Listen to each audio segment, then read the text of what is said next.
সবাইকে, আজকে আমি দেখাবো কিভাবে ম্যাক্রোমের সুতা দিয়ে সুন্দর সুন্দর পাতা বানাতে পারবেন, যা ঘরে সাজিয়ে রাখলে অনেক সুন্দর লাগবে। এই জন্য প্রথমে আমাদের লাগবে কিছু ম্যাক্রোমের সুতা। খুব সুন্দর করে সমান সমান সাইজে কেটে নিতে হবে। এবার লম্বা টাইপের একটা বড় ম্যাক্রোমের সুতা পায়ে এইভাবে নিয়ে একটার পর একটা সুতা ঠিক এইভাবে ভিডিওতে যেভাবে দেখছে এইভাবে করে নিতে হবে। ঠিক পাতাটা এই পর্যায়ে এইরকম দেখতে হবে, চাবির ছড়ার মতো। এর পরের কাজটা খুবই সোজা। এর পরের কাজটা হচ্ছে খুব সুন্দর করে একটা একটা করে পাতা ছুটোতে হবে। পাতা মানে বোঝাতে চেয়েছি এই যে ম্যাক্রোমের যে দড়িগুলো আছে, দড়ির সুতোগুলো খুব সুন্দর করে একটা একটা ছুটাতে হবে। এটা ছুটাতে অনেক সময় লাগে। খুব সময় নিয়ে একটা একটা করে খুব সুন্দর করে ছুটিয়ে নিতে হবে। এরপর একটু চিরুনি দিয়ে আঁচড়ে নিতে হবে। এরপর গাম দরকার। আর এইখানে একটা সুন্দর করে একটা লাভ শেপে বা পাতা শেপে একটা বোর্ড পেপারকে খুব সুন্দর করে কেটে নিতে হবে।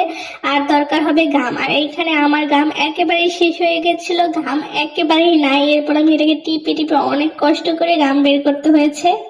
যাই হোক, তারপর যতটুকু গাম পেয়েছি গামটাকে খুব সুন্দর করে বোর্ডটার চারদিকে খুব সুন্দর করে লাগিয়ে দিতে হবে, কারণ এই গামটাই কিন্তু আসল কাজ করবে। গামটা ঠিকঠাক ভাবে না লাগলে কিন্তু সুতাটাও পাতার মতন হবে না। এই কারণে গামটাকে খুব সুন্দর করে লাগিয়ে নিতে হবে সব জায়গায়, যাতে করে মনে হয় প্রত্যেকটা কর্নে বা প্রত্যেকটা জায়গায় যেন গামটা সুন্দর করে সমান পরিমাণ লাগে। এরপরে করতে হবে কি, পাতাটাকে খুব সুন্দর করে এইভাবে মেলে মেলে একবার পাতা আকৃতি বা ওই লাভ আকৃতি করে সুন্দর করে এটাকে চেপে চেপে বসিয়ে দিতে হবে। খুব সুন্দর করে আস্তে ধীরে এটাকে চেপে চেপে বসিয়ে তারপর হালকা চিরুনি দিয়ে উপরে দিয়ে আঁচড়াতে হবে। খুব সুন্দর করে আঁচড়ে নিলেই এই পাতার শেপটা কিন্তু চলে আসবে। আর চিরুনি দিয়ে আঁচড়ানোর সময় অবশ্যই খেয়াল রাখতে হবে কোনো সাইডে যেন ফাঁকা বা এলোমেলো না থাকে, একেবারে যেন সুন্দরভাবে প্রত্যেকটা সাইড লেগে থাকে।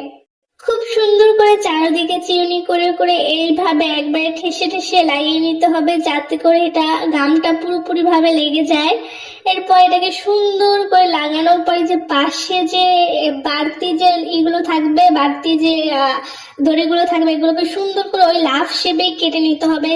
খুব সুন্দর করে আস্তে আস্তে কেটে নিতে হবে। আর এটা কাজটা একটু ধৈর্য সহকারে করতে হবে, অনেকটা সময় নিয়ে আঁচড়ে তারপর সমানভাবে লাগিয়ে নিতে হবে। এরপর সুন্দর করে কেটে নিতে হবে। যেহেতু আমি একটু অন্য রকমের স্টাইল করতে চেয়েছি, এই কারণে আমি যেটা করেছি, এইখানে আমি একটা রং ব্যবহার করেছি। লাল রংটা পাতাটার পাশ থেকে দিয়ে দিয়েছি এবং লাল রংটা দেওয়ার পর সাদার সাথে লাল মিশ্রণটা কিন্তু অনেক সুন্দর হয়েছে। লাল রংটা সুন্দর করে পাশ থেকে দিয়ে দিতে হবে। ঠিক এইভাবে কিছুটা সময় নিয়ে লাল রংটা বারবার দিতে হবে, কারণ সুতার ভিতরে রং কিন্তু লাগে না। এরপরে যে সাইডে একটু দিয়ে দিতে হবে, কারণ সাইডে দিলে একবারে জিনিসটা অনেক সুন্দর লাগবে। এভাবে ভিতরের দিকে একটু রং করে নেওয়ার পর কয়েকটা পাথর বসিয়ে দিয়েছি। আর এই যে আমার পুরোপুরি কাজ কমপ্লিট।